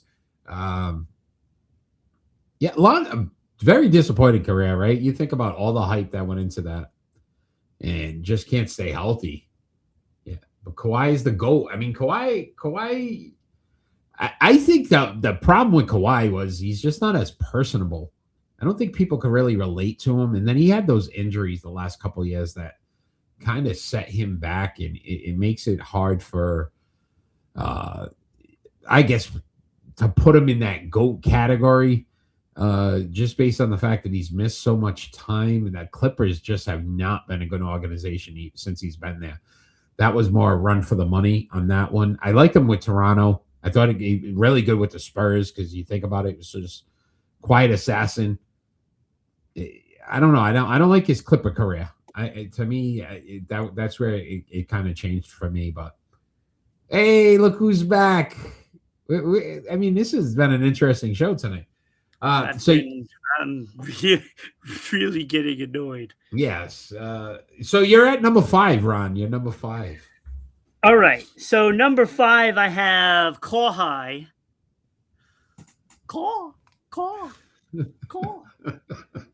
His 20 points per game, 6.4 boards, 3.1 assists. I like the numbers. They're just not. And he did win 2 championships, though. Yes, he did. 6-time All-Star, 6-time All-NBA, 7-time All-Defensive. Excellent numbers there. 2 times Defensive Player of the Year. I like that. 1-time steals leader.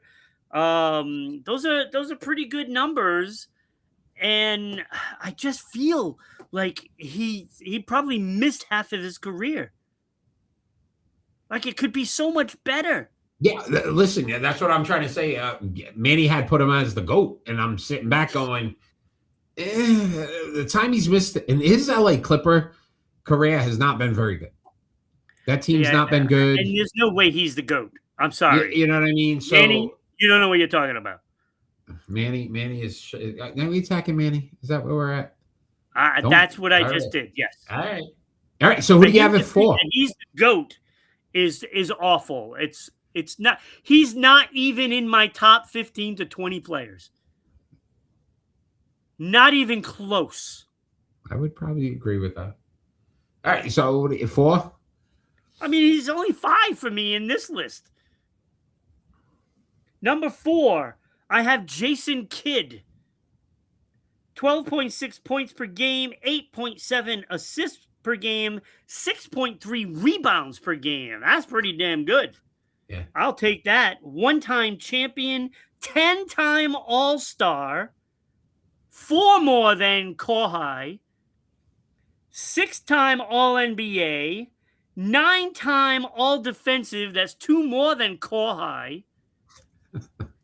He's also in the Hall of Fame.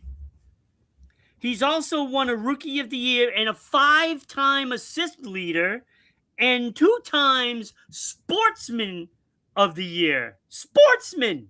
Yeah, weren't you up for that award? I thought you were up for that one time. Yeah, probably not. Yeah, no, you don't think so. All right. Okay, so Jason can have 4. All right. 3? Number 3. The glove. Gary Payton, right? 6.3 points, 6.7 assists, 3.9 boards, has a championship, 9-time All-Star, 9-time All-NBA, 9-time All-Defensive, plus he has a Defensive Player of the Year and a steals crown. Yep. Title. Thank you, crown. And again, a Hall of Famer, but those 9s across the board there, that is impressive. And Gary Payton, I felt, was the best of all of those guys. But again, he's not close to number 2. Number 2, I have Kevin Garnett. 7.8 points, 10.0 boards, 3.7 assists, 15-time All-Star, 9-time All-NBA, 12-time All-Defensive, one-time defensive player of the year, 4 rebound titles, 1 MVP, the Hall of Famer KG, number 2. And these two guys were pretty close to me, but Moses Malone, number 1, 20.3 points, slightly more, 3 points more than Kevin Garnett, 12.3 boards, 2 more than Kevin Garnett, and 1.3 assists. He wasn't giving up the ball when he got it. Not giving it up. He has a championship as well, 13-time All-Star, 2 less than Garnett, 8-time All-NBA, 1 less than Garnett, and 2 All-Defensive, which is 10 less than Garnett. But the difference, what I see, Moses Malone had 3 MVPs to Kevin Garnett's 1 MVP. Mm-hmm. And that made a difference, along with the finals MVP. Yes, sir. Made a difference. Mm-hmm. Those things put Moses Malone ahead of KG, in my opinion. Okay. Really, really close. We were almost the same. I did have Kyrie at 6, and again, no slight to him. Again, just based off of he didn't have as many accolades as the rest of the guys at all, other than the Rookie of the Year, and the least amount of All NBAs. But I went Jason Kidd at 5. I didn't like the points per game, and I know he stuck around for a while, and I think that kind of diminished some of his numbers there. So I went. I don't know if Kawhi. Yeah, it's I went Kawhi. I call him Kawhi. No, I know you do. Kawhi Leonard. I went at Kawhi Leonard at 4, and I just like the 2 championships with the 2 Finals MVPs. Yeah. So when he got there, he like was the best player. So that's why I put him ahead of Kidd. But then 3, Gary Payton. Agree with you. The glove, that 9 all defensives. Was so impressive. Kevin Garnett, it was so tough between 2 and 1 because I love the 12 all defensive. I do too. Again, 3 MVPs for Moses Malone, those 2 extra, and the Finals MVP put him ahead by a tad. Yeah, it was shoe size of a 13 to a 13.5. Like, it was so close. Right. So yeah, I mean, these are all great players though. Yeah, it was close with Kidd and Kawhi for me as well. Yeah, and that's the flip flop there. But other than that, hey, listen, great list, good job, very good job. All players that won number 2 at some point, and I was like, Garnett wore 2, but then it was with his Brooklyn Nets. That's when he won number 2, the end of his career. I counted it though because it's KG. It is KG. Like I said, in a mirror, he's wearing number 2. The funny thing is, when you went off the screen for a while, he was defending me. I couldn't even get around KG. I was like, the man's always defending, even 12-time all defensive.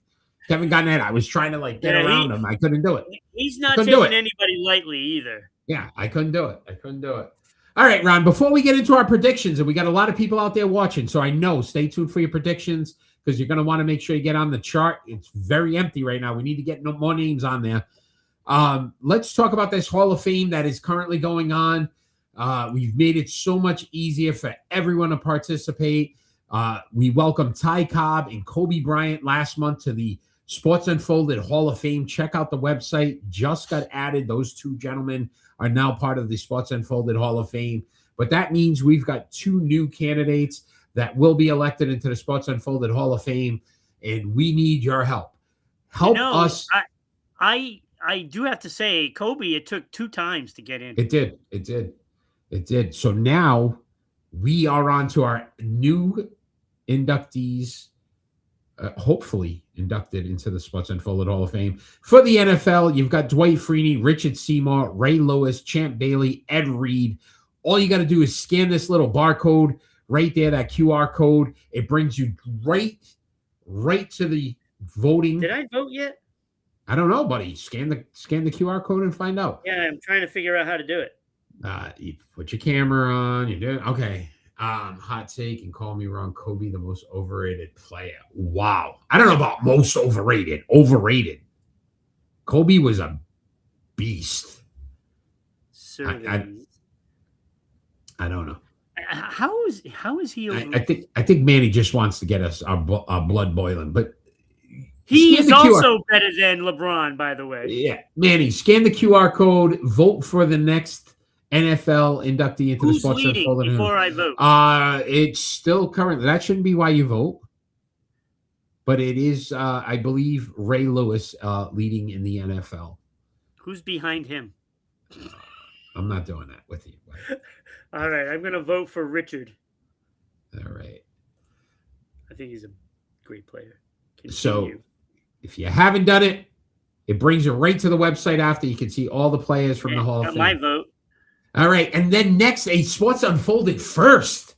We are going to get a sportscaster on Sports Unfolded's Hall of Fame, and the candidates are John Madden, Pat Summerall, Marv Alberts, Vince Scully, and Bob Costas. Scan this QR code. It brings you to that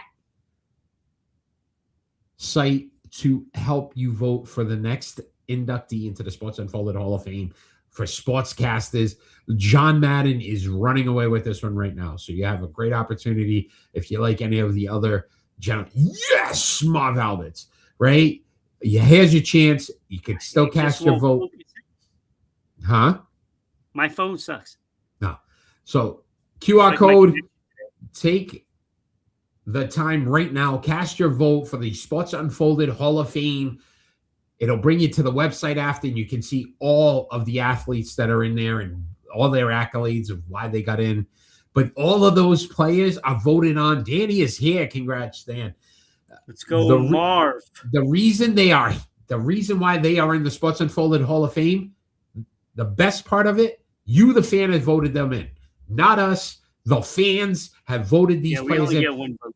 That's why Pete Rose is a member of the Sports Unfolded Hall of Fame, because the fans decided. And we all know I didn't vote for him. We know Ron definitely didn't vote for it. So scan that QR code. Help us get the next inductee into the Sports Unfolded Hall of Fame. Again, John Madden, Pat Summerall, Marv Alberts, Vince Scully, or Bob Costas. Downtown. Our votes will continue for the entire month of January, but help us get in. Danny is here. Welcome to the show, my friend. Welcome to my show. Perfect timing, Danny, because guess what? It is prediction time. A little bit of a rough week for us last week, Ron. Yeah, it's, but it's early. This is week one. Last week, I went 5-4. Ron 4-5. Dustin 5-3 was our best performer, and Kenny came in at 2-6. Kenny, hopefully you're still on to see if you can do a little better for us this week. We also want to mention to those that are going to listen on WDJY 99.1 FM that you can participate the entire month of January. All you're going to do is send an email to ribroadcasting.media@gmail.com and give us your picks during this segment, and we will add your name to the chart for the next month. Danny, it's your time to pick too. You get ready to pick. Here we go, Ron, with predictions, and we're gonna do all 6 of the NFL playoff games. Starting off with the Los Angeles Rams at the Carolina Panthers. Who are you taking, Ron? Los Angeles Rams at the Carolina Panthers. That's tomorrow. I'm taking the Rams. There's no way that Carolina is going to beat them a second time. There's no way. It's not happening. It's not happening. I want to believe in the Rams at home, the Panthers at home, but again, I agree with you. I think the Rams just have way too much firepower. I don't think the Panthers belong there, so we're going to go with Danny went Rams. I'm going to assume that's a ram from Manny. Maybe when you bring that. Is that a goat or sheep? I don't know. Is that a ram? Oh, it is a ram. I see it. Yeah. So Manny went Rams. Kenny went Rams. Anybody else out there live, you want to make a pick, here's your chance. Clean sweep right now for the Rams in that first game tomorrow. We are going on to game number 2, Ron, and that is the Green Bay Packers at the Chicago Bears. Again, that game is tomorrow as well. I'm going with the home team here. I think that their defense is going to create some turnovers. I don't like the fact that Jordan Love took the last 2 weeks off. and especially in this kind of environment, this late in the season, I didn't like that piece of it. So I'm going Chicago to win this game. So I went the Bears. I also went Chicago Bears in this one, mostly because of coaching. I do like Ben as the head coach of this football team. He's getting them prepared, and I think both defensively and offensively, they are going to shine, and I think they win at least by 10. Okay. Danny was going the Bears as well. I think, listen, the Bears have impressed me this season. I really thought they were the Bears, Kenny, the Bears. Manny's looking for a emoji for the Packers. I'm a little nervous. Just put some cheese up there. Yeah, I don't know. I'm getting a little nervous. I don't know what I'm playing. He starts thinking. Manny, you got to pick out there. Green Bay Packers at the Chicago Bears. We might have lost Manny. All right. Let's go on to our next game. The Buffalo Bills at the Jacksonville Jaguars this Sunday. Ron, who are you taking? I got to go with who I picked to win the Super Bowl, right? I got to go Buffalo. Kind of defeats the purpose if you picked them to win the Super Bowl. And right? Yeah, I'm going Jack. What? Wait, what? Wait. Buffalo? Yeah. Okay.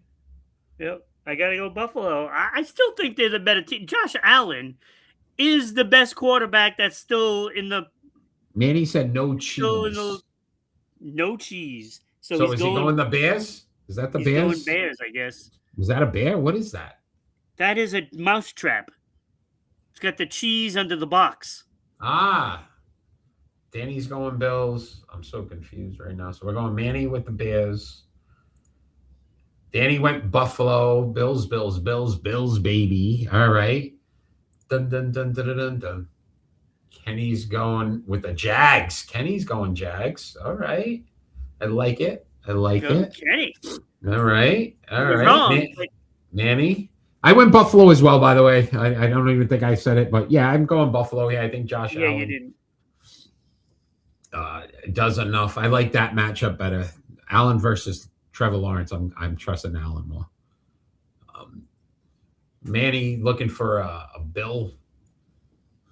Maybe a dollar bill. Look at the little Jaguars. How cute. All right, Kenny. All right, Kay.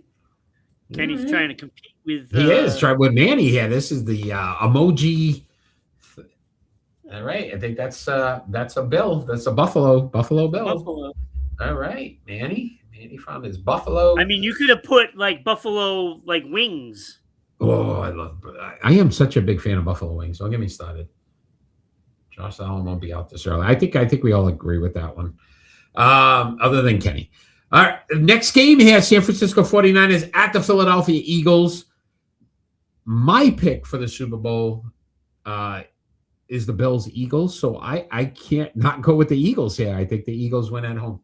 Who did I pick for the to lose? I don't remember, dude. I don't remember. But I'm going Eagles, yeah. Yeah, I'm going Eagles as well. Look, every time you think that they're done, they win. So I'm not doubting Philadelphia at this point. 49ers. Danny's going 49ers. As much as it hurts, oh Manny. Cowboy fans going 49ers. Kenny's going with the Eagles. All right. We got a little bit of a mix-up on this one. Yeah, this is going to be a great game. Like we said, number one game probably of the weekend. Ron, next game, we have this Sunday, the last game of Sunday night. Los Angeles Chargers at the New England Patriots. Who are you taking? I'm taking New England. I'm going with them, and I think they're the better team, and I think that they're going to get the job done. Just like Drake, Sirianni. Drake May, all the way. All right. You going New England? I've been saying for weeks that I think New England's one and done. I went the Chargers here. I think the Chargers do just enough to get past the New England Patriots and move on and let the critics begin. But I'm going Chargers here. I'm going the Chargers. Oh, so that's our first different one. Yeah. Danny's going Pats. I hope you're right, Danny. Give me Eric and Ron. All right. Los Angeles Chargers at the New England Patriots. Who are you taking? Kenny's going Patriots. Never mind. Give me Ron. He's going Patriots. All right. What is he talking about? I think he thought I was going to pick New England as well. Manny. So he's saying, never mind. Okay. Give me Ron. So he wants what you picked. Yeah. So he's going Pats. I'm the only one going Chargers. All right. Last game of the postseason this weekend. And that's Monday night. You got the Houston Texans at the Pittsburgh Steelers. I think this is pretty much an easy one for me. I think that Texans defense is absolutely going to make Aaron Rodgers retire after this. And that's my hope. It could be having him retire mid-game. Yeah, that's my hope. So I'm going Texans here. Yeah, I went Texans. I don't think it's going to be close either. I think this is a blowout waiting. Yeah, I just don't see. I DK Metcalf's back, but again, you talk about 2-3 weeks. To me, that defense is coming after him, and he's just not the same player. He could get hurt. Yeah, it could get ugly. Could get ugly. Houston Texans at the Pittsburgh Steelers, gentlemen. Who are you taking?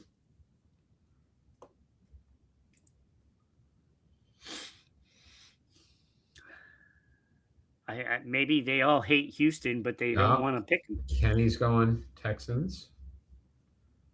No Texas State thing there?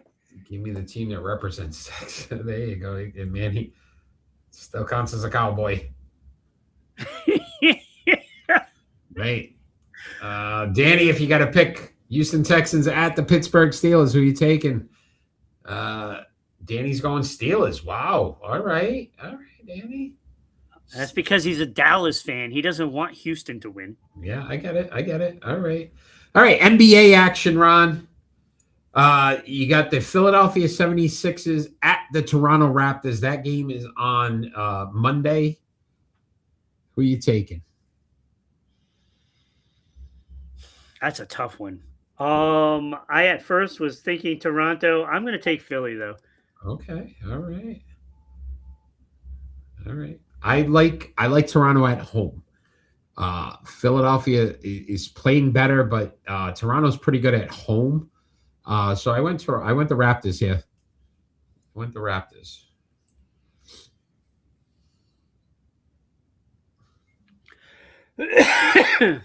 I think I picked Toronto last night.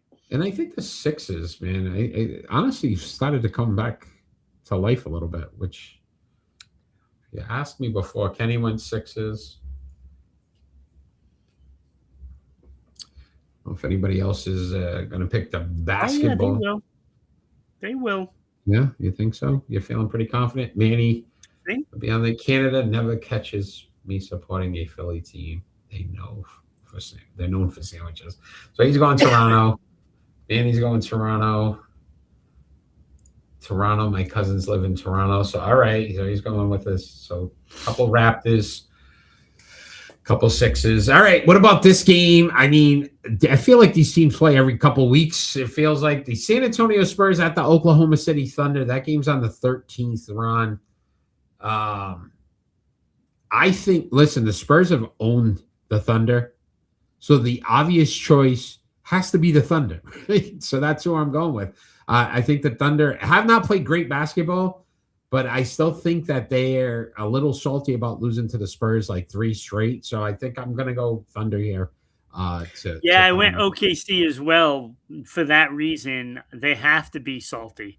And Danny went OKC. If they win, then, then we know that this team has that medal that they showed last year. Yeah, right? They got to figure it out. This is big. If they lose this one, they're down 0-4 to San Antonio, and that's not showing us that they'd be able to win the championship. Believe it or not, they've been Kenny's going Spurs. I think 6-6 in their last 12 games. OKC. Yeah. Manny's going Hasn't been Thunder good. as well. All right. Hockey action, Ron. You got the Carolina Hurricanes at the Detroit You Red will be Wings. next week, Danny. You You're will just be now. doing your picks now. Yeah, this is your first time. You give us a break here, buddy. Next week you'll be on the chart. Promise you. Carolina Hurricanes at the Detroit Red Wings. Ron, who you taking? I'm taking Carolina. Despite how well Detroit has been playing, I still think Carolina is the better team, and I think they need the win. They need to show. I mean, as good as Detroit was, I mean, they were a little bit above average. Danny's going above average at home. They're a negative in the point differential, and I don't like that. And Carolina can put up some points, so I went the Hurricanes as well. You hungry? We're almost done. We're almost done, buddy. It's almost time to eat. It's almost time. All right. So who did you pick? I went Carolina as well. Okay. Kenny's going red. I mean, they're wings, so we'll go Red Wings. I don't know if those are actually red. But... Yep, he's going the Wings. All right. Manny, who do you got? Hurricanes, or I know he always does that little thing with the Hurricanes. Watch, it's going to be the Hurricanes. Again, if you're listening to us on WDJY FM, Manny went Hurricanes. You too can put, I'm about to eat also, Ron. See that? Look at that. Send your predictions to ribroadcasting.media@gmail.com during this segment to make sure you get your picks in as well. Also, on the 13th, you got the Montreal Canadiens at the Washington Capitals. I'm going Washington. I think they're just playing well. They got a few defensemen that are having great seasons, and if those defensive players are doing their job, you're gonna win most games. Okay. Canadians stink at home, not very good, but they only have 4 losses on the road. Mm-hmm. Played very well. They're a good traveling team. So I went the Canadians here based off of that. So our friends in Canada. We got a few different, huh? Yeah, we got three different so far. Canadians at the Capitals, gentlemen. Who you taking? There's no way I was picking Montreal. I know it's so tough for you it is always hard. Capitals, Kenny's going Caps. Put the email again so I can take a picture of it, Eric. All right, we'll put that back up for Manny. For Danny, put that back up. Manny's going. Manny is going with the Canadians. Danny, do you have a pick on the Capitals? Canadians at Capitals as well. All right. One last game. This game does not count for our WDJY fans that are listening because this game is happening right now. It's probably about to kick off if it hasn't just started. And that's the game tonight to face the Miami Hurricanes. What a great game that was last night for the national championship. The number 5 Oregon Ducks at Miami is in it. It's crazy, 10th seed, and there was so much criticism about them getting in. I know this is going to make Notre Dame feel worse because they bypassed Notre Dame. Number 5 Oregon Ducks at number 1 Indiana Hoosiers. Ron, I'm taking Indiana. I am not doubting them. Right, every time I want to fall back and say, listen, they're not for real. This isn't. They've proven me wrong as well. I'm going with Indiana here. I think the Hoosiers get the win and go to the national championship to face the Hurricanes. Yeah. So I agree with you there, Ron. If you gentlemen out there, what's your pick for tonight's game? Oregon Ducks at Indiana Hoosiers. Obviously, there's no in the Peach Bowl. The Peach Bowl. The Peach Bowl. Peach. Kenny's going Ducks. Quack. Kenny went Ducks. Quack, quack.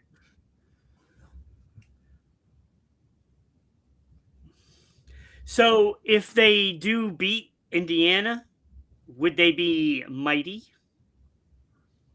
Don't you're trying too hard. I'm not. I was going to give you a laugh on that one. That's not good. Indiana and Indiana. Okay, so both Kenny, Danny, and Manny. Danny and Manny. The Danny and Manny show. That could be a show. All right, Ron. Before we get into our final thoughts, if you want to give everyone out there a brief indication of how they can become a sponsor of the greatest sports podcast on the planet. Absolutely, Eric. To sponsor the show, your ad will be here. We will read the ad. So not only will people see it, but it will be heard on the audio version of Spotify, Red Circle, iHeartRadio, TuneIn, plus WBOB in Providence, and of course WDJY in Metro Atlanta area. So you're going to have at least 19 to 21,000 eyes and ears on your ad. So send us an email at ribroadcasting.media@gmail.com and you can join the family. All right. Thank you so much for that, Ron. Ron, it is final thoughts time, and our final thoughts don't necessarily have to be anything sports related. It could be about anything happening in the world today. You are first tonight, Ron. So if you could please give us your final thought. Well, last week we had the in memoriam, and that was a very difficult one to get through. And NHL fans are still reeling because we've lost 2 more Hall of Famers. First, Bob Pulford, who was 89, Hall of Fame left wing, 4-time Stanley Cup winner with Toronto Maple Leafs. He also coached the Chicago Blackhawks. Had 281 career goals and 643 points. Number 20. Winning 4 Stanley Cups. Nothing to shake, right? Yeah, not easy to do. But Glenn Hall also passed away, another Hall of Fame goaltender. Goaltending. Oh, my God. This is our 4th major goaltender in a year. Mr. Goalie, Glenn Hall, who was 94. This man played 502 consecutive starts. Yeah, it's crazy. Which that record will never go down. But Eric, he did it without a mask. Yeah, back in the day, that was the old. That is crazy that you've made it 502 in a row, not skipping games. Yeah. 906 games played without a mask, 407 wins. He has 84 career shutouts, a 2.50 goals against average with a .918 save percentage. The man won a Stanley Cup with the Chicago Blackhawks, 3-time Vezina, a Calder Trophy, and a Conn Smythe. The Conn Smythe was won in a year that he didn't win the Stanley Cup. 11-time All-Star, number 1 Glenn Hall. And that is my final thought. Another two big losses for the NHL. Yeah. Our condolences to both those families in the hockey world. Very devastating. My final thought is actually, as the athletes continue to never cease to amaze me, the NFL season is winding down, and there's only a few teams that are still alive, I guess, if that's how you'd want to phrase it. The teams that don't have players involved sometimes need to really control their players. So Marshawn Lattimore, safety, has already gotten in trouble this offseason. He's been arrested on possible weapons charges. We haven't even had a full week with them being off, during the off season, and we're seeing this already to start to weapons spiral. Suspend him for the season. Right. So again, I hope these players learn that. Again, you continue to get yourselves in these kind of situations that ultimately don't end up ending positively, no matter what you do. It's way too early to already be starting to see arrests happen from NFL players. So hopefully this is not a trend. But again, you'd think smarten up a little bit, guys. There's millions of dollars to lose on top of obviously your reputation. So let's hope that we have a better off season than we haven't had in the past. So that was my final thought. Nothing crazy. I want to, Ron, thank all those that joined us live tonight. You guys were great tonight. Manny, Kenny, Danny, thank you all for joining us tonight. All those fans that are listening out in Dallas, Georgia, there in Providence, Rhode Island, as well as our S6E2 family. Thank you all for the support. We will see you next Friday, same time, 6 p.m. Eastern Standard Time.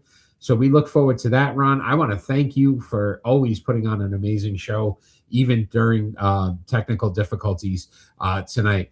So we will see you next Friday. And all we ever seem to ask for every single show is that we finally get peace on earth. Have a great night, everybody.